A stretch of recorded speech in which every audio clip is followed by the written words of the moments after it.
Hello, I'm Grace Kuriakanja, and this is Newsfeed, your dose of what people are talking about online. It's been over 600 days since Israel's genocidal war on Gaza began. Israeli forces have killed nearly 60,000 Palestinians, though some reports say the real number is much higher. Frustrated with their government's lack of action, people around the world have been protesting against Israel. One of them is a Japanese man named Yusuke Furusawa. He's been silently protesting for Gaza, most of the time alone across Tokyo. 毎日ここでプロテストを始めたんですが、怒りに燃えてるというのもあるんですけど、日本国は憲法において基本的人権というのが保障されています。ちゃんと国際社会において人間として文明人として生きる権利を与えられているならば、今パレスチナで起こっていることはまるで人間扱いしてない、人々を人権を与えていない人たちに対し殺しまくっているように見える。だから基本的人権を与えられている国際人として抗議を上げなきゃいけないという怒りに駆られて上げております。Meanwhile, a new Gaza-bound ship is on its way from Italy, aiming to break Israel's blockade on the enclave. The vessel carries 18 activists from various countries, including medics, journalists, and human rights lawyers. The vessel, Handala, named after the iconic Palestinian cartoon figure, a barefoot refugee child, has been part of the Freedom Flotilla coalition since 2010. This time they have a slogan saying, "For the children of Gaza." The mission comes just weeks after Israel's illegal attack on the Madlin, another Freedom Flotilla boat that was violently seized in international waters. 12 unarmed civilian activists were taken into custody in Israel and later deported to their home countries. Since October 2023, Palestinian supporters have been boycotting Israeli products in solidarity with Gaza. For many, buying certain brands means supporting Israel's genocide against Palestinians. Though some doubt the boycott's impact, a video shared by the Israeli Manufacturers Association proves otherwise. The video urges Israelis to buy domestic products, suggesting that funds from these purchases support the Israeli military. היום כבר כולנו מבינים, התעשייה הישראלית מייצרת עצמאות, ביטחון ועוצמה. תעשייה חזקה, ישראל חזקה.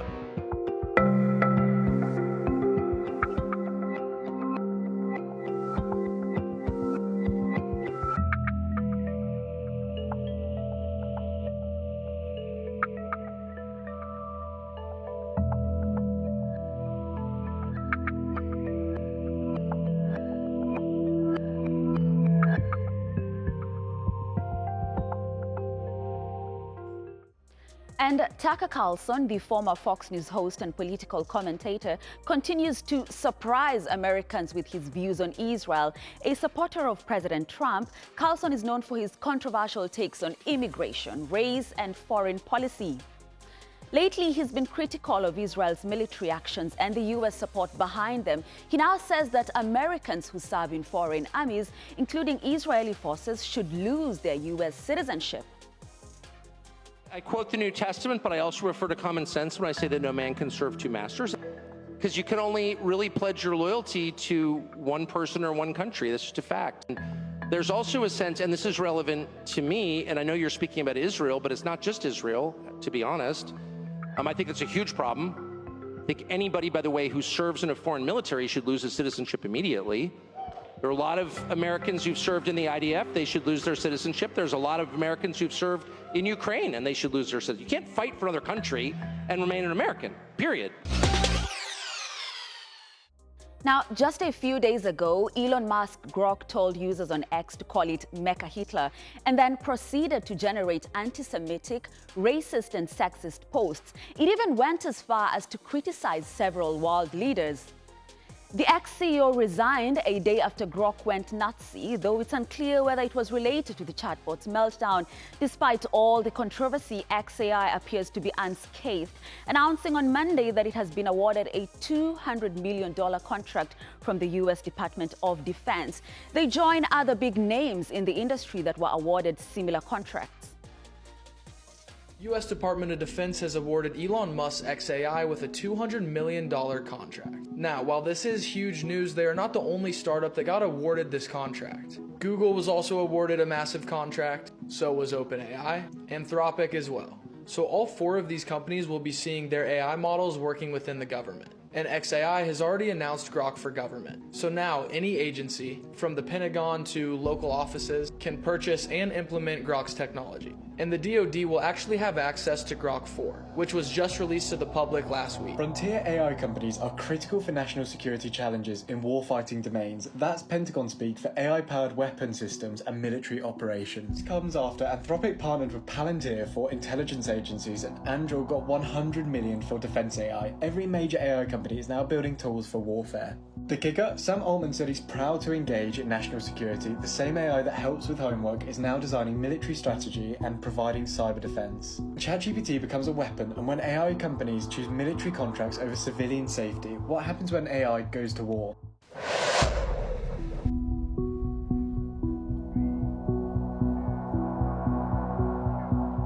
The Department of Defense wants to start using advanced artificial intelligence across its operations to safeguard national security. It's aiming to integrate the technology from the boardroom to the battlefield. The use of AI in defense and the ethics of replacing humans in making decisions in conflicts is highly controversial. But how effective is AI in defense? We've created a scenario with 2 armies. They both have the same military hardware, but one is armed with cutting-edge AI technology, and the other is not. Defense editor Shashank Joshi helped us play this out. An AI-enabled army is fusing all kinds of data. A system like this could fuse together data from satellites, drones, radar, even the weather, allowing the software to propose potential military targets. A lot of the stuff that was being done in your headquarters by dozens of mid-level officers with pens, papers, can be done by software. The code can do it in like a 1/10 of the time, way more quickly. That's a real shift in the nature of warfare. And we're beginning to see artificial intelligence pretty much in every single element of that, every single decision made in war. Cameroonian President Paul Biya has announced he will yet again be on the ballot on October 12, seeking an 8th term. While announcing his candidature, Biya, aged 92 and the world's oldest serving head of state, confidently said the best is still to come. That's 43 years into his presidency. Biya's health has been a subject of frequent speculation, particularly after he disappeared from public view for 42 days last year. We have many Cameroonians reacting to his mandate and what he's been able to achieve so far. According to Barrister Agbobala, Biya's candidacy is actually a wake-up call for change. I would want to quote him here because he reacted just shortly after. He said that President Paul Biya's decision to seek yet another term is a stark reminder of the urgent need for political renewal in Cameroon. After over 4 decades in power, this announcement is not a sign of strength. It is a reflection of a system that resists change at all costs. Now, one of the major factors affecting our mental health is our jobs. When we feel exhausted, irritated, and unsuccessful, many of us consider quitting. It is recognized as an occupational syndrome by the World Health Organization and occurs when there's a mismatch between the individual and their work environment. Social psychologist Dr. Christina Maslach outlines 6 key areas that contribute to burnout. The biggest trigger is workload. When there's too much to do and not enough time, it can lead to stress and low motivation. It's not only about how much work you have, it's also about whether you have a say in how you carry out your work. Lack of control can make you feel powerless. When you put in a lot of effort but don't feel recognized or fairly compensated, motivation can drop significantly. A negative work environment with bullying or gossip affects everyone's well-being, even those not directly targeted. Feeling treated unfairly leads to frustration and detachment. This can stem from favoritism, overlooked in promotions, or lack of transparency in decision-making. When your personal values don't align with your company's values, it can make your work feel meaningless. So there is no quick fix when it comes to burnout, and the recovery can take anywhere from 1 to 3 years on average, but there are ways to cope with it. If you're feeling powerless, focus on what you can reasonably control. In burnout, we know that control over the small things, or even just feeling that you have control, is sufficient to protect you against it. Next, if you're being treated unfairly, make sure that you document everything and then find some allies, whether that's in work or outside of it. If you find that you're not working in alignment with your values, or if you're not getting enough reward from your work, then have a think about the work that gives you fire in your belly, and then tweak things so that you can spend more time doing that. You only need to spend 20% of your time at work doing work that is personally meaningful and stuff that you really enjoy in order to reduce your burnout risk by half. Next, intense workload, ask for some reasonable adjustments. Truth is that productivity hacks only really go so far in the jobs that cause burnout. Next, if you work in a toxic workplace, then you need a supportive community, so find your tribe at work or look for it outside of the workplace. Many people feel bad when they lower their goals or ambitions. It may feel like you're not pushing yourself hard enough, but mental health experts reckon that's a completely normal state of mind, especially if you're healing from trauma, depression, burnout, or addiction. Expecting to bounce back with maximum energy right away isn't realistic. A new study sheds light on why recovering from depression often still lack that get up and go spirit. Research shows that after recovering from depression, the brain's reward system is altered.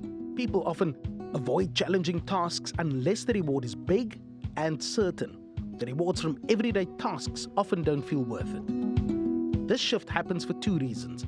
First, changes to the brain make it harder to feel motivated when the rewards are uncertain. Second, people's priorities often change after healing. They learn to protect themselves by aiming for what feels meaningful, not just what looks impressive. Feeling less ambitious after healing shouldn't be seen as a failure. It can be a natural, healthy recalibration. It means your brain and heart are balancing your well-being and helping you grow in a new, more sustainable way. Experts say focusing on small, meaningful goals tied to your intrinsic values can boost motivation. And giving yourself a decent break during this time is key. Ambition will come back, but maybe in a way that fits your new self. And many people who have healed say they feel less ambitious because they choose to. They want less stress and anxiety and focus more on peace, balance, and well-being than on chasing big goals. The more I heal, the less ambitious I am. I suffered from severe anxiety and panic attacks, and on a really heavy healing journey. I went back to therapy, and what I've noticed over this time and as I've gotten better, just don't have that like hungry drive, ambition, obsession with achieving things, specifically in my career. I just have an overall feeling of being more satisfied and not feeling like I need as much external validation to kind of keep me feeling good enough about myself.